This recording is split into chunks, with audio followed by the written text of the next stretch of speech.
வற்றாத செல்வங்களை அருளும் வரதராஜ பெருமாள்.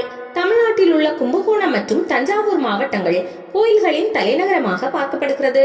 கும்பகோணம், தஞ்சை ஆகிய ஊரினுள் கோயில்கள் இருக்கின்றனவா அல்லது அந்த நகரமே கோயில்களா என்பது போல் சுற்றுவட்டார பகுதிகள் முழுவதிலும் எங்கு பார்த்தாலும் கோயில்களாகவே காணப்படுகிறது. அதில் தஞ்சை மாவட்டத்தில் உள்ள திங்களூர் கைலாசநாதர் கோயில் மிக முக்கியமானதாகும்.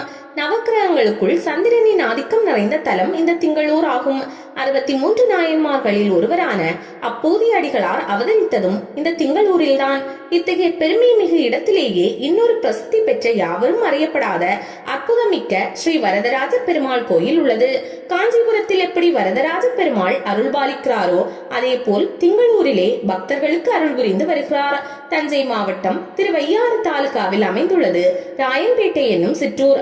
இங்கு அம்மாலா என்னும் அக்ரஹார பகுதி பிரசித்தியானவை. முன்னொரு காலத்தில் இந்த அக்ரஹாரத்தில் பல வேத விற்பனர்கள் வாழ்ந்து வந்தனர். ஆனால் தற்போது அவர்களில் ஒரு சிலர் மட்டுமே வாழ்ந்து வருகின்றனர். மேலும் ஆண்டவன் ஆசிரமத்தின் முதல் பீடாதிபதியான ஸ்ரீ கோபாலராய மகாதேசிகன் சுவாமிகள் இந்த ராயன்பேட்டை கிராமத்தை சேர்ந்தவர். அதே போல் தற்போதைய 46வது பீடாதிபதியான அழகிய சிங்கர் இந்த கிராமத்தை சேர்ந்தவர்தான். தனது வேத படிப்பை அம்மால அக்ரஹாரத்தில் உள்ள ராஜவேத பாடசாலையில் படித்தவர். இத்தகைய பிரசித்தி பெற்ற அம்மால அக்ரஹாரம் மற்றும் ராயன்பேட்டை அருகில் திங்களூரில் ஸ்ரீ வரதராஜ பெருமாள் வீற்றிருக்கிறார்.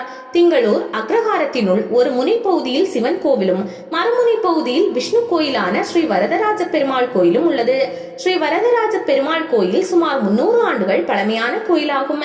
மேலும் திருமணமாகாத ஆடவர் பெண்கள் வரதராஜ பெருமாளை மனமுருகி வேண்டினால் விரிவாக திருமணம் அருள்கிறார் என்கிறார்கள் பலனடைந்த பக்தர்கள். வரதராஜ பெருமாளுக்கு தினமும் காலையில் அதாவது ஒரு கால பூஜை மட்டுமே நடைபெறுகின்றது. பெருமாளின் பிறந்த நட்சத்திரம் விசாகம் என்பதால் மாதாந்திர விசாகம் நட்சத்திரத்தில் சிறப்பு அபிஷேகம், அர்ச்சனை மற்றும் அலங்காரங்கள் வெகு சிறப்பான முறையில் நடைபெறும். அதே போல் ஆண்டுதோறும் வருகின்ற வைகாசி மாதத்தில் உற்சவங்கள், அபிஷேகம், சிறப்பு அலங்காரம், கருட சேவையுடன் வெகு விமர்சையாக நடைபெறும். மேலும் தை, ஆடி, வெள்ளி அன்றும் அபிஷேகம், அர்ச்சனை மற்றும் பெருந்தேவி தாயாருக்கு சிறப்பு அலங்காரம் செய்து பக்தர்களுக்கு சேவையினை வழங்குவார்கள். குறிப்பாக ஆண்டுக்கு ஒரு முறை வரதராஜ பெருமாளுக்கு ஏகதின லட்சார்ச்சனை பிரம்மாண்டமான முறையில் பக்தர்களால் செய்யப்பட்டு வருகிறது. சென்ற ஆண்டுதான் இத்திருக்கோயிலில் கும்பாபிஷேகம் நடைபெற்றது. வரதராஜ பெருமாள் கோயிலில் பிரார்த்தனை செய்வதன் மூலம் ஒருவரது ஜாதகத்தில் எதிர்கொள்ளும் நவக்கிரக தடைகள் அனைத்தும் நீங்கி நல்ல திருமண துணையினை பெற்று சகல வரங்களும் கிடைக்கும் என்கிறது வரலாற்று தகவல். மேலும் சில ஆண்டுகளுக்கு முன்பு வரை 3 கருட சேவை நடந்துள்ளது. ஏதோ சில காரணத்தால் அவை தடைப்பட்டு இருக்கிறது. இங்கு மூலவராக வீற்றிருப்பது ஸ்ரீதேவி பூதேவி சமேதரராக வரதராஜ பெருமாள், தாயார் பெருந்தேவி தாயார், அதுபோக ஆஞ்சநேய சன்னதி, ஆழ்வார்களுக்கென தனி சன்னதி ஆகியவைகளும் இருக்கின்றன. அதே போல் இந்த திங்களூர் வரதராஜ பெருமாள் கோயிலை அடுத்து திருக்கண்டியூர் ஹரசாப விமோசன பெருமாளும் விசேஷமாக பார்க்கப்படுகிறது.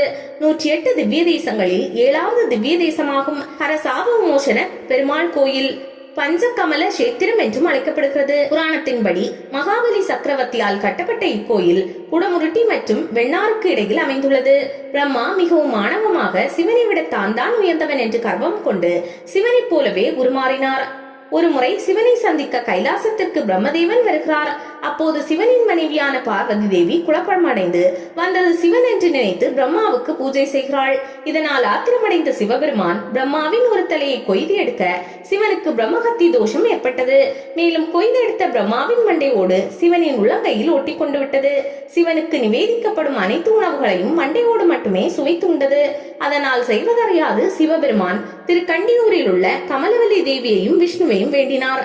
அதன் பிறகே சிவபெருமானின் கையில் இருந்த பிரம்மாவின் மண்டையோடு விலகி சிவபெருமானுக்கு விமோசனம் கிடைத்ததாக கூறப்படுகிறது. பிரம்மாவின் தலையோடு இந்த திருத்தலத்தில் விழுந்து காணாமல் போனது. விஷ்ணுவின் உதவியால் சிவன் சாப விமோசனம் பெற்றார். எனவே இந்த திருத்தலத்திற்கு ஹரசாப விமோசனா கோயில் என்று அழைக்கப்படுகிறது. 108 திவ்ய தேசங்களில் இதுவும் ஒன்று. 3 நிலை ராஜகோபுரம் கிழக்கு நோக்கிய 2 பிரகாரங்களுடன் கம்பீரமாக உள்ளது. அதன் உள்ளே ஹரசாப விமோசன பெருமாள் நின்ற திருக்கோலத்தில் காட்சியளிக்கிறார். கோயிலின் மேற்கு பகுதியில் கபால தீர்த்தம் என்ற அழகிய குளம் உள்ளது. அதற்கு நேர் எதிர்ப்புறம் பத்ம தீர்த்தம் உள்ளது. வெளிப்பிரகாரத்தில் கமலவல்லி தாயார், நரசிம்மர், சுதர்சனர், ஆண்டாள், ஆழ்வார்கள் என தனித்தனி சந்நிதிகளில் உள்ளனர். இந்த வளாகத்தில் பிரம்மசிரகண்டீஸ்வரர் கோவில் என்று அழைக்கப்படும் சிவபெருமானுக்கான கோயிலும் உள்ளது.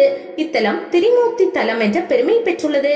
இக்கோயிலுக்கு வரும் பக்தர்களின் தீராத பாவங்கள் அனைத்தும் நீங்கும் என்பது நம்பிக்கை. பங்குனியில் பிரம்மோற்சவ விழா கொண்டாடப்படுகிறது. ஸ்ரீமத் ஆண்டவன் ஸ்ரீ ரங்கராமானுஜ மகாதேசிகன் சுவாமியின் முயற்சியால் இக்கோவில் புதுப்பிக்கப்பட்டது. ஆக திங்களூரில் உள்ள வரதராஜ பெருமாள் கோயிலில் பக்தர்கள் பிரார்த்தனை செய்தால் மட்டுமே சந்திரனும் சிவனும் அருள் புரிவார்கள் என்பது முற்காலத்தில் இருந்து வரும் நம்பிக்கை. எப்படி செல்வது? கும்பகோணம் சாலையில் திருவையாற்றிலிருந்து 3 கிலோமீட்டர் தொலைவில் திங்களூர் உள்ளது. கோயில் திறந்திருக்கும் நேரம் காலை 7:30 மணி முதல் 11 மணி வரை, மாலை 5 மணி முதல் இரவு 7 மணி வரை.